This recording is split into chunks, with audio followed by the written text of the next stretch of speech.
But what if I told you that food as medicine research is revealing that something as simple as an orange could lower your risk of depression? These researchers looked at a huge number of women from the Nurses Health Study, and they found that those who ate had a 20% lower risk of depression and loss of memory, one of the first signs of cognitive deficiency or maybe even dementia. The scientists found that riboscolan also, it helps to improve memory. Now, ask your question first. Are you breathing through your nose or breathing through your mouth? Bet you might not have even thought about that. There is a way to breathe that can put you in a better mood.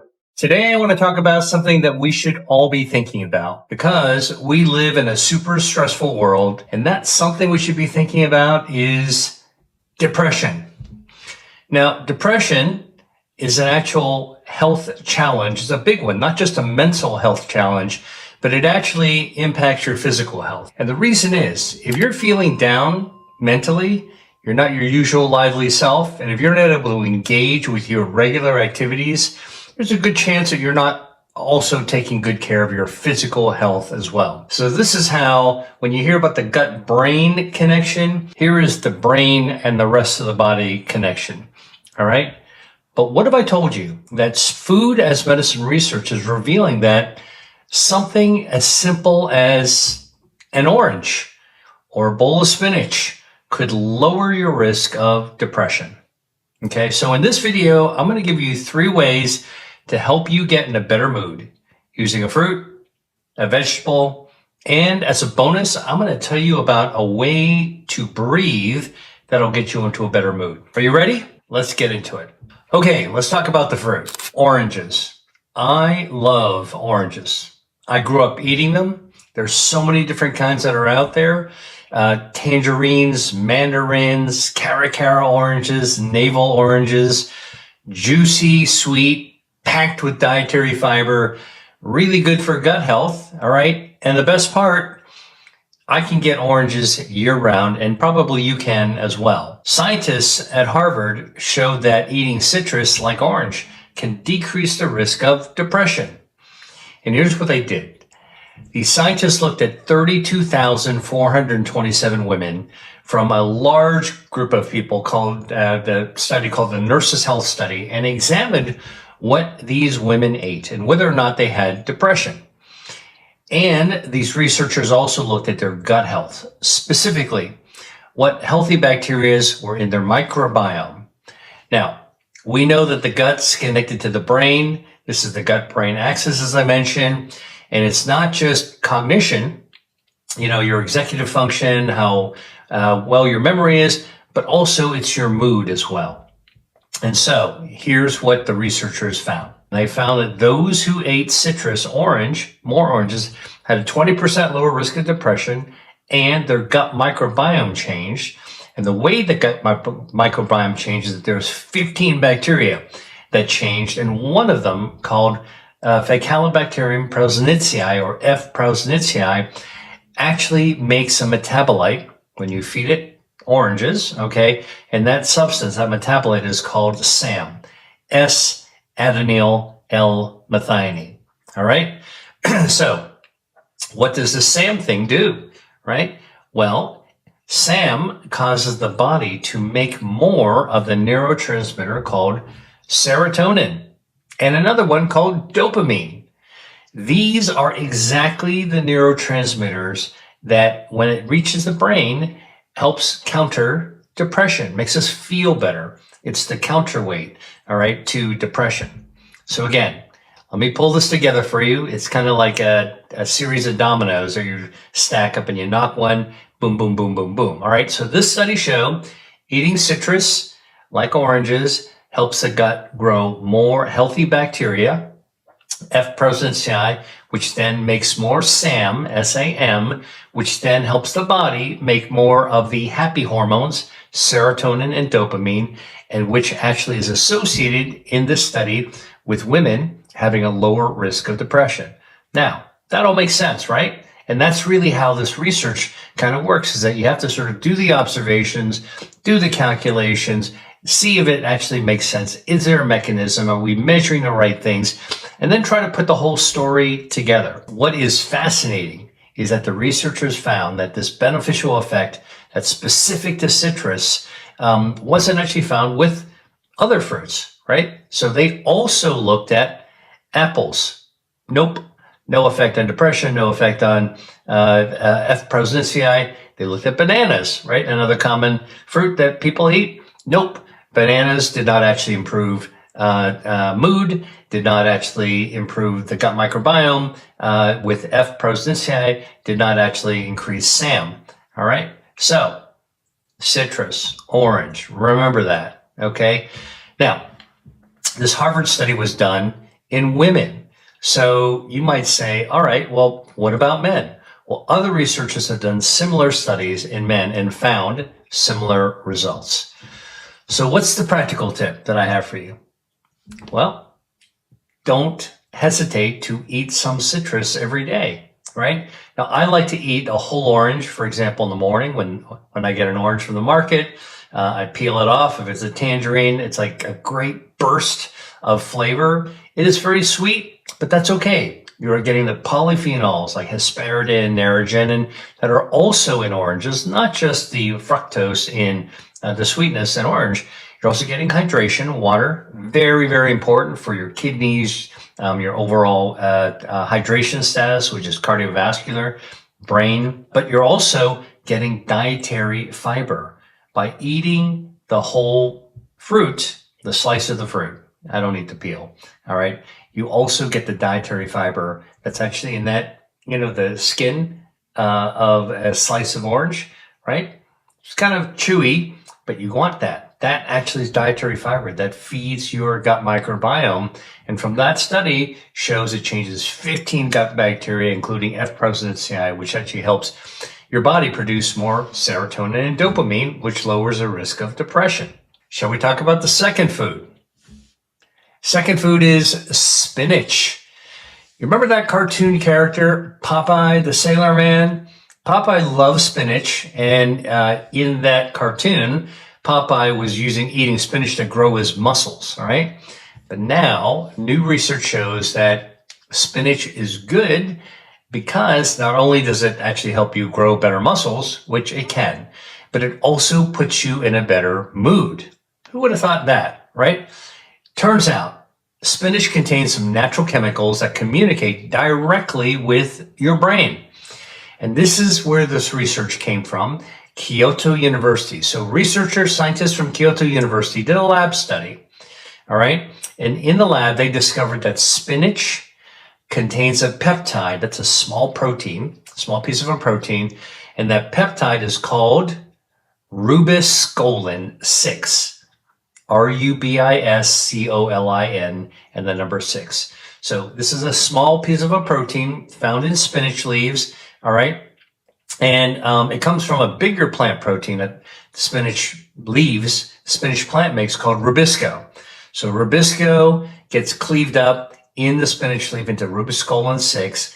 And then guess what? When you eat spinach, whether you eat it raw in a salad or where you saute it, I actually like sauteed spinach a lot, then you're actually going to be able to get this good stuff that affects the brain. I'm going to tell you about that in 1 second. But what does a plant do with rubisco, right? Like, it's always good to ask the question, like, why is that even there? Well, it turns out rubisco is used by the spinach plant for photosynthesis. Photosynthesis, if you remember from maybe grade school, elementary school, is really how plants process sunlight to get energy, right? So you've got spinach growing in a field. It's low to the ground, but it's still got to get sunlight. Rubisco helps the plant, the spinach leaves, process the sunlight. And in the leaves, there's an enzyme that cleaves that rubisco into a smaller piece called rubiscolin 6. All right. Now let's talk about what rubiscolin 6 does to the brain. Well, when you eat some spinach, rubiscolin 6 gets absorbed from your stomach into your bloodstream, and once it's in your blood, goes to your brain, right? So, and that rubiscolin 6 goes to your brain and activates dopamine D1 receptors in the brain. Now, what's a receptor? A receptor is kind of like a catcher's mitt. It actually is stimulated by peptides, by proteins. So basically, think about a radar dish, that's the catcher's mitt, in the brain, waiting for rubiscolin 6, all right? You eat the spinach, it goes to your bloodstream, it goes up to your brain. Now here comes the rubiscolin 6 right into the catcher's mitt, okay? And it activates that receptor. So once that receptor's got the rubiscolin 6, it sends a signal right down into the cell, and it tells the cell to do something, all right? So in this case, it's the dopamine receptor that is the catcher's mitt. Rubiscolin 6 go to the dopamine receptor, D1, activates the brain cells, and the dopamine is used by the brain to stay calm, keep you in a good mood, make you happy, a reward for doing something beneficial, like eating your spinach, okay? And by the way, besides being a reward neurotransmitter, dopamine has anxiolytic effect. Anxiolysis basically means, like we all have a certain level of anxiety about something. You don't have to just be studying for a test or waiting to get married or doing something that would naturally make people anxious. We're anxious a lot about a lot of things, okay? Now, dopamine has an anxiolytic effect, which means that it basically cuts into anxiety, breaks it in half, and so you're a little bit less anxious.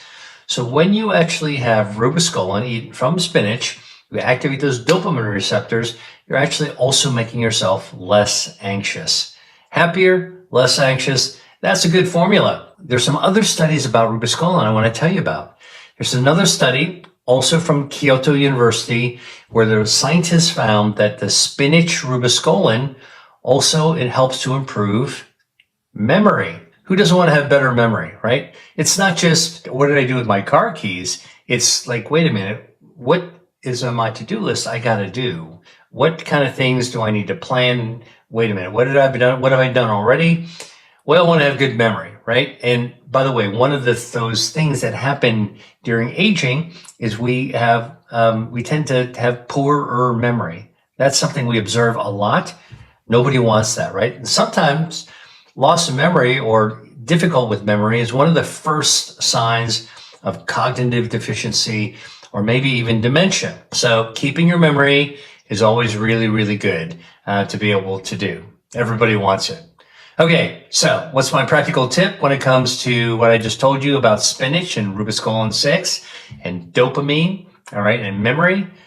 Here's the thing. Eating spinach is good for more than muscles. It's good for the brain. It's good for your mood, makes you feel happy, lowers the risk of the kind of risk that you would have with depression. What about cooking spinach, right? You can eat raw leaves, but cooking is okay. Rubiscolin will survive cooking heat, but just cook it very lightly. All right. If you ever cook spinach, you know that you put these spinach leaves right into a hot pan, a little extra olive oil, maybe a little bit of garlic.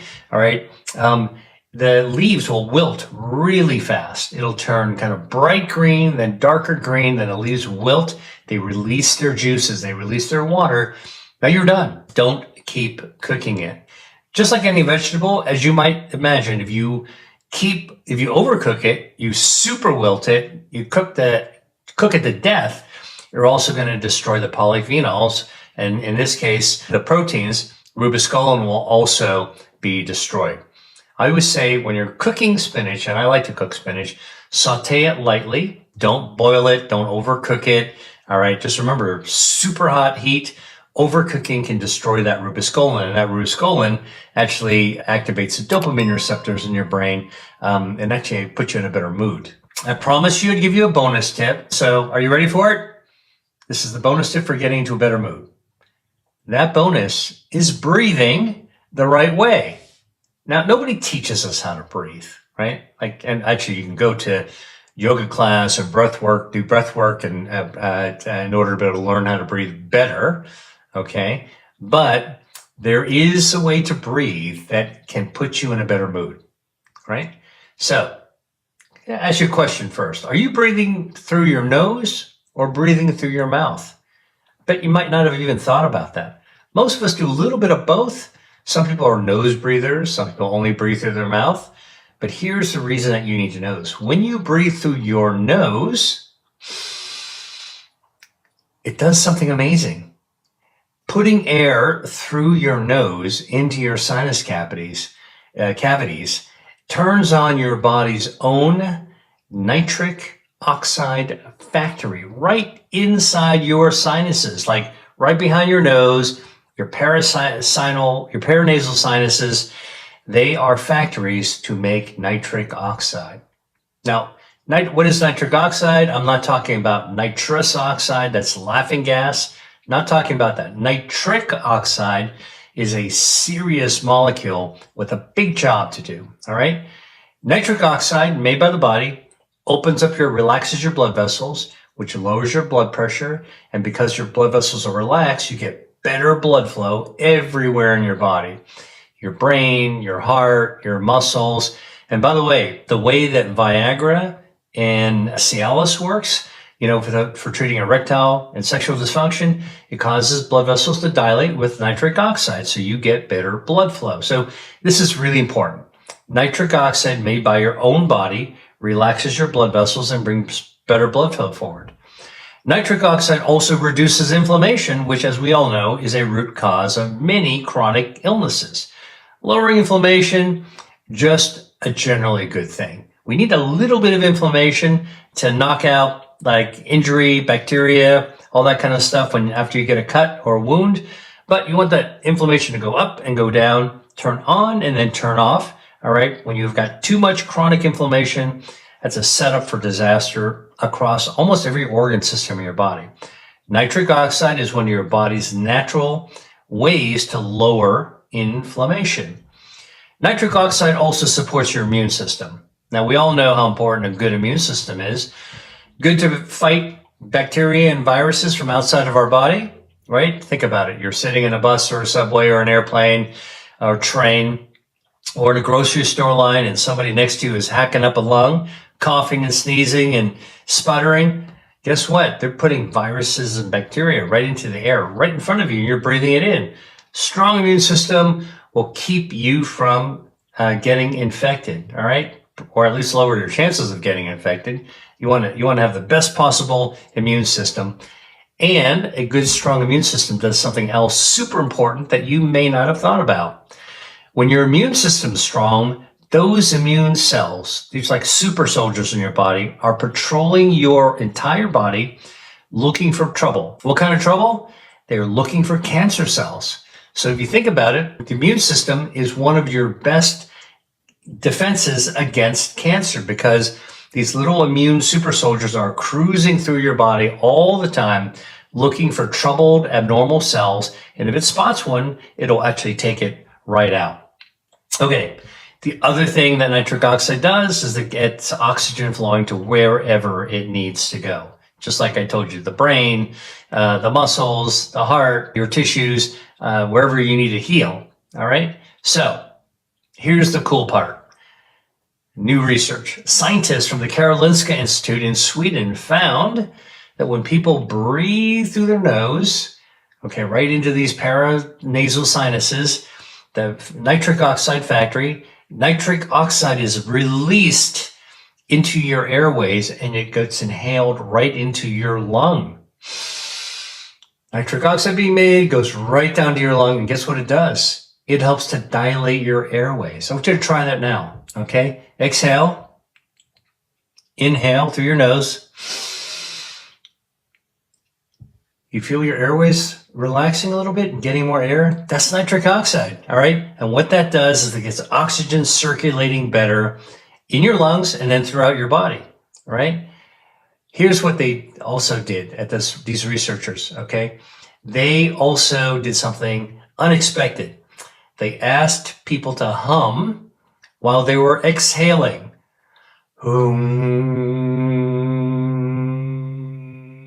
Now, guess what that did when they were exhaling? So you inhale, lungs dilate with the nitric oxide. Now you exhale and hum. Okay, you get this vibration going. Guess what? That vibration with exhaling caused the nitric oxide levels to go up by 15 times. Breathe in. Your paranasal sinuses make nitric oxide. Everything relaxes. You get better blood flow. Breathe out and hum. and your nitric oxide goes up 15 times just from humming. That vibration in your face, behind your face, inside your skull, your paranasal sinuses actually help make more nitric oxide travel from your sinuses all throughout into your lungs and also into your body. And by the way, it's not just about airflow. Another study from the University of Buffalo found that nitric oxide helps your brain secrete serotonin and dopamine. We just talked about this. Serotonin and dopamine, these are neurotransmitters, this time made in your brain, that actually improve your mood. They counter depression, improve your mood, make you feel happy, more reward. All right, nitric oxide does that to your brain. Same chemicals that we talked about with oranges and citrus. Now, just by breathing the right way and humming, you can actually regulate your mood, increase your motivation, feel a sense of reward. So it's not just about eating to beat disease. Now you can breathe to beat disease, and you can hum to beat disease as well. What are some of my practical tips for you? Number one, go for a walk. And when you're walking, breathe through your nose. So you're physically exercising. You need some oxygen. Breathe through your nose. Nitric oxide comes out. Airways dilate. Now you're getting more oxygen throughout your body. The nitric oxide is also helping to boost your immune system, lower inflammation, all of that good stuff, right? And then when you're exhaling, try humming.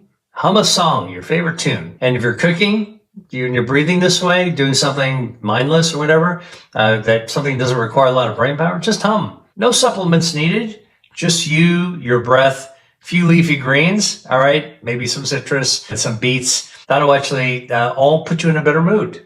So let me pull this all together. We talked about a lot of things in this video. 3 ways to support your mood.